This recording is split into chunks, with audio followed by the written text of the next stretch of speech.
Saya orang Sleman mau ke Jakarta itu sampai mana itu Magelang itu sudah boleh jamak kan? Boleh nggak? Boleh karena saya mau ke. Nah pertanyaan secara fikih mungkin ada tidak terlintas. Ternyata ditelepon sama istrinya nggak jadi pergi. Padahal sholatnya kadung di jamak, duhur dan asar. Apakah setelah di rumah sholat lagi? Jangan saran. Kalau saran, wah sebaiknya sholat lagi. Itu tidak hukum, itu saran itu namanya. Saran dengan hukum beda. Sama jangan protes, Gus Baik gimana mau ngaji mana tidak senang fikih. Ini kan ngajinya para dosen, para pegawai, jadi harusnya itu jadi mufti, ngaji untuk jadi mufti, bukan ngaji untuk mendengarkan. Assalamualaikum warahmatullahi wabarakatuh. Bismillahirrahmanirrahim. Alhamdulillahirabbil alamin wassalatu wassalamu. Assalamualaikum warahmatullahi wabarakatuh, sahabat channel Tuan Guru Official. Bagaimana kabarnya hari ini? Semoga kita selalu diberikan kesehatan oleh Allah Subhanahu wa taala, diberikan nikmat iman, Islam, rizki yang halal dan thayyiban, rizki yang barakah dan berlimpah. Kali ini kami akan mereaksi sebuah video atau kita mengaji bareng bersama Gus Baha, yang mana beliau luar biasa dari ceramah-ceramahnya selalu memberikan kita ilmu-ilmu yang baru dan yang bermanfaat dan begitu luar biasa dari ceramah-ceramah beliau. Tidak lama-lama kami akan memutar video. Mari kita tonton bersama-sama ceramah Gus Baha. Let's go.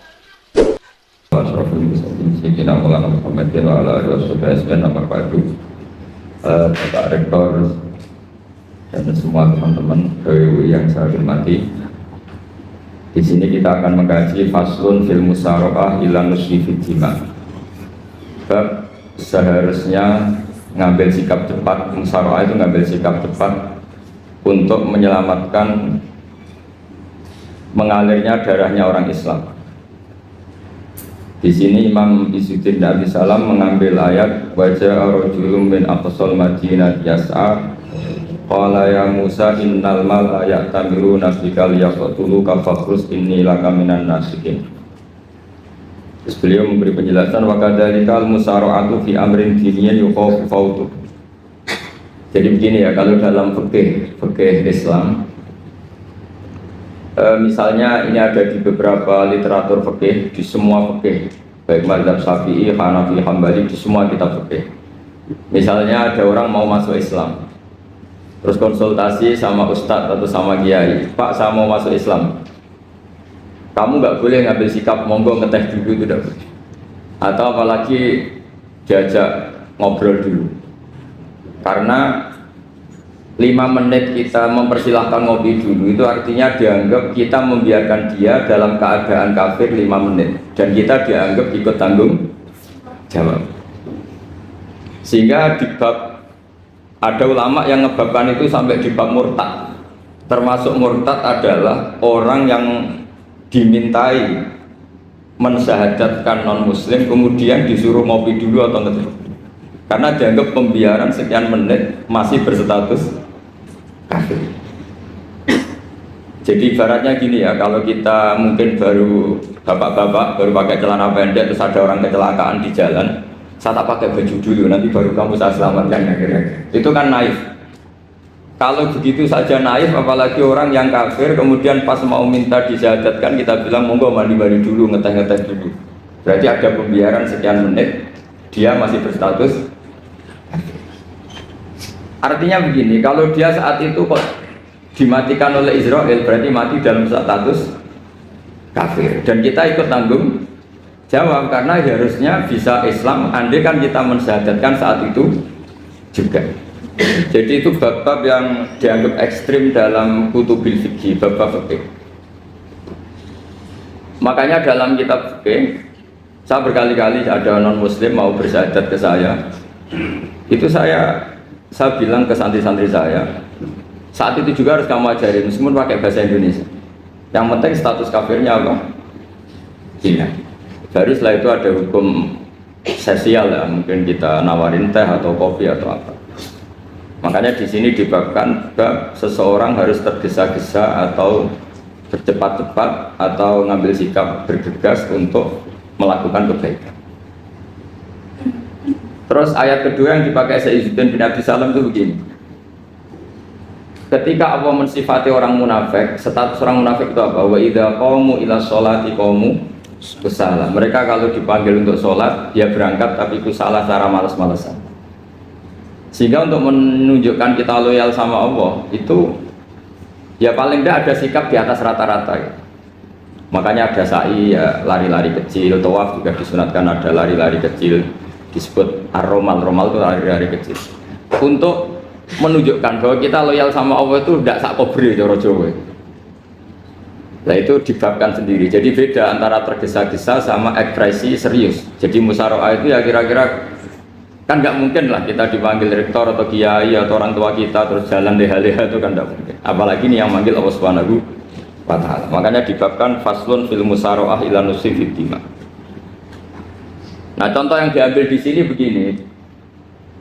Ketika ada debat terbuka antara Fir'aun dan Musa, saya ulang lagi ya, ada debat terbuka antara Musa dan Fir'aun, kan Nabi Musa datang ke Fir'aun. Lalu kata Fir'aun, ini asal-usul ayat ini, saya terangkan sejarahnya. Kata Fir'aun, lalu kalau kamu tidak nuhankan saya, Tuhan kamu siapa? Terus kata Musa, Rabbus samawati wal ardi, yang nuhani langit dan bumi. Fir'aun masih berkelit. Kalau Tuhan di bumi, setahu saya kemana-mana yang dituhankan saya, kata Fir'aun. Ma'alim tulakum min ilahin ghairi. Terus Nabi Musa masih ngendikan, ya sudah Tuhan yang nuhani langit. Terus Fir'aun manggil Haman. Haman itu arsitekturnya Fir'aun.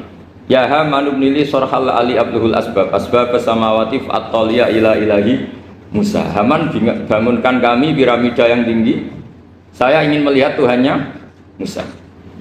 Musa akhirnya mikir, karena kalaupun Fir'aun bisa naik ke langit tetap tidak bisa melihat Tuhan.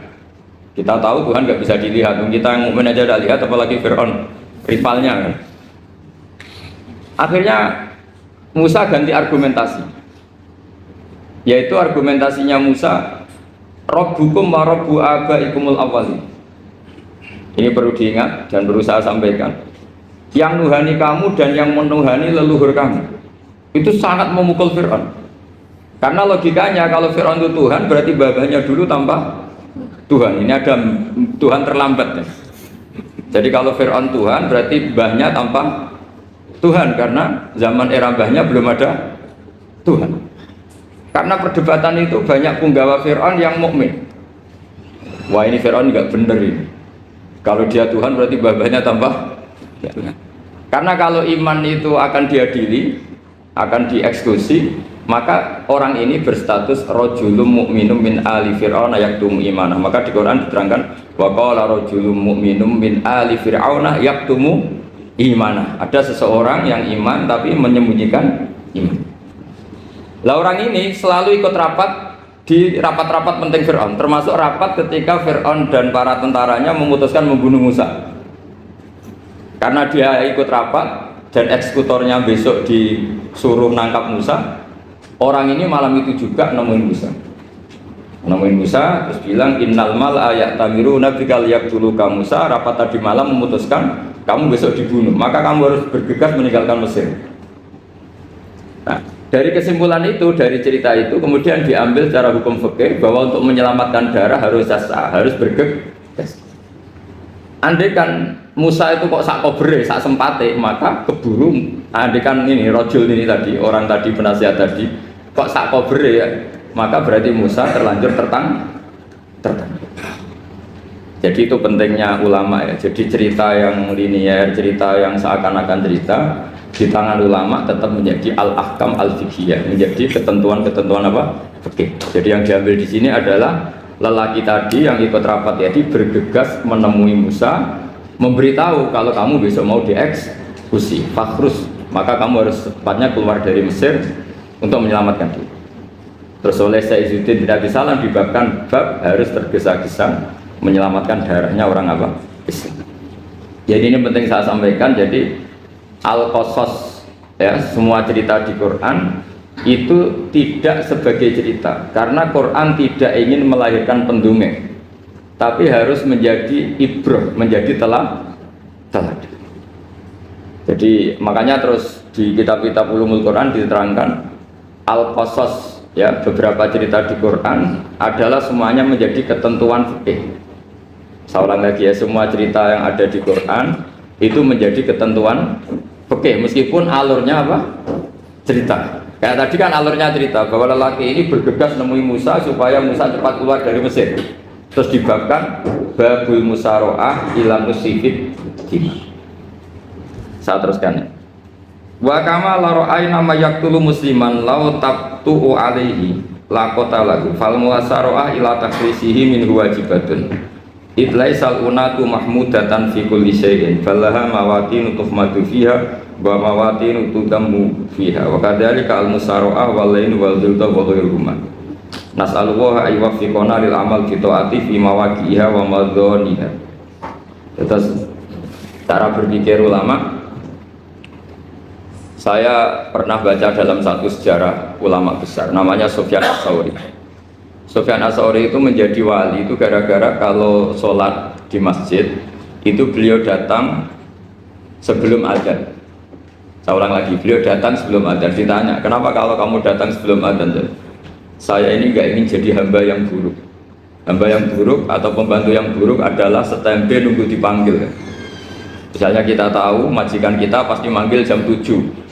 Kemudian jam 7 itu Anda masih ngopi, masih tata-tata, itu kan tidak menghormati majikan. Harusnya kamu setempe di jam yang saat itu pasti majikan Anda memanggil. Kata beliau, saya tidak ingin seperti pembantu yang buruk. Datang nunggu apa? Dipanggil. Jadi itu ada beberapa spirit ya, atau inspirasi dari aturan-aturan mahabbah. Sebab itu ketika Allah kritik orang munafik, wa idza qamu ila sholati qamu kusala, ketika dipanggil sholat mereka datang bermalas-malasan. Karena ada cintanya sama Allah, maka datang berlambat-lambat. Nah, berarti kalau ekspresi cinta mengharuskan kita datang bercepat. Makanya dalam istilah lain di Quran ini termasuk balaghatul Quran. Di juz 25 itu istilah menuju Allah itu fafirru ilallah. Kita tahu firar itu maknanya lari apa jalan biasa?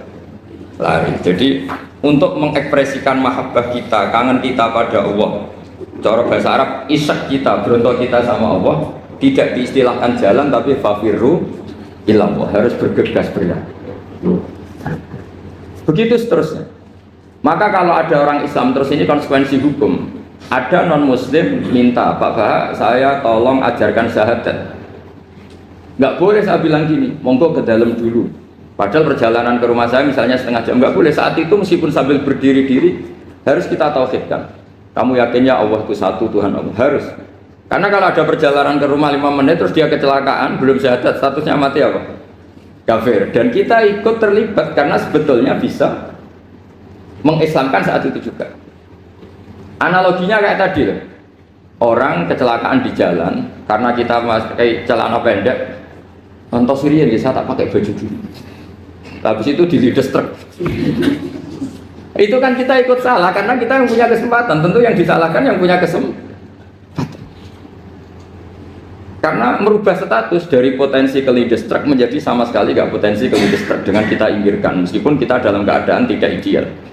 Sama. Orang kafir yang mau masuk Islam itu umumnya kiai-kiai kan kadang sebagian disuruh mandi dulu, itu salah sebetulnya. Itu salah sekali. Sangat salah. Apalagi nunggu seremonial di masjid, nunggal toko-toko itu bujutnya salah. Itu gak cuma salah, bujutnya salah. Jadi salah yang akut. Itu salah besar ya. Kalau seremonial monggo, tapi kalau mengislamkannya harus saat itu. Apalagi seremonial seminggu lagi nunggu tokoh terkenal, nunggu di syuting dulu, wah itu perilaku show, itu bukan mengislamkan itu.